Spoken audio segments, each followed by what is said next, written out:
आबादगार भाइयों, आज हम गंदम की फील्ड में आए हुए हैं। ये एक छोटा ज़मींदार है जो काश्त करता है। इसकी जो गंदम है उसमें रस्ट की बीमारी आ गई है।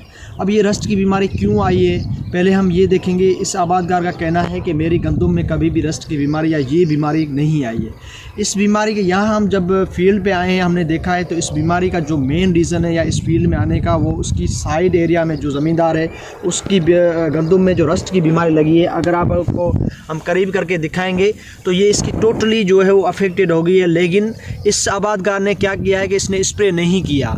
स्प्रे ना करने की वजह से मसला, इसने तो अपनी गंदम का नुकसान कर दिया, लेकिन जो साइड एरिया में ये गंदम लगी हुई है इसमें कभी भी पिछले सालों में ये रस्ट की बीमारी नहीं है। लेकिन यहाँ से ये बीमारी जो है ये पोर्स की शक्ल में मूव होकर यहाँ पे अभी बढ़ना शुरू हो गया। अगर आपको हम दिखाएंगे तो ये देखो, यहाँ पे इस गंदम में भी ये जो रस्ट की बीमारी है ये फैलना शुरू हो गई है। अब ये रस्ट की बीमारी कैसे आती है? ये फंगल बीमारी है, फंगल डिजीज़ की वजह से आती है। ये इसके जो पोर्स हैं, अगर हम इसकी पता करेंगे किससे हमें पता चले, तो इसको हाथ लगाएंगे तो ये जर्दी नुमा जो ये पीले कलर का जो है ये हमारे हाथ पे आ जाएगा। तो ये क्या करती है, ये फ्लैग लीफ, झंडा पत्ती हम जिसको बोलते हैं, ये पत्ता क्या करता है, गंदम के लिए खाना बनाता है, फूड फैक्ट्री है, और ये जो दाने बनने का अमल है इनको जो ये पूरी खाना फराहम करता है। अब ये रस क्या करती है, ये इसका खाना बंद कर देती है।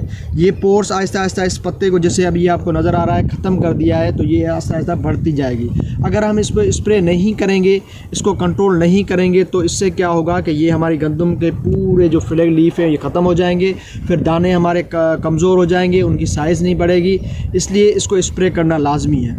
अब ये बीमारी जो है इस साल हमारे सिंध में जनवरी से शुरू हो गई है, वरना पिछले सालों में ये फरवरी में आती थी, लेकिन मौसमी तब्दीलियों की वजह से ये जनवरी में भी आना शुरू हो गई है। अब इसको कंट्रोल करने का तरीका ये है कि जब भी आपको, पहले तो ये साइडों में आती है, जैसे यहाँ से अभी मूव हुई है, इसका मेन कारण जो है वो साइड में आबादगार है, उसने स्प्रे नहीं किया, उसकी वजह से मूव हुई है।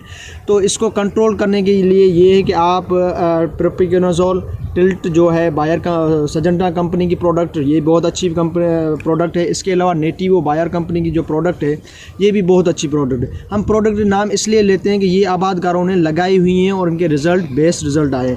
ये अगर आप 200 ml टिल्ट लगाएंगे तो 200 ml पर एकड़ के हिसाब से, और अगर आप नेटिवो लगाएंगे तो 65 ग्राम पर एकड़ के हिसाब से आप इस्तेमाल करेंगे। एक स्प्रे करेंगे कंट्रोल हो जाएगा, नहीं तो 10 से 15 दिन के बाद आपको दूसरा स्प्रे करेंगे। लेकिन इसमें अभी ये साइड एरियाज़ में ही लगा है, अगर इसको स्प्रे करेंगे तो उसके बाद ये इंशाल्लाह कंट्रोल हो जाएगी।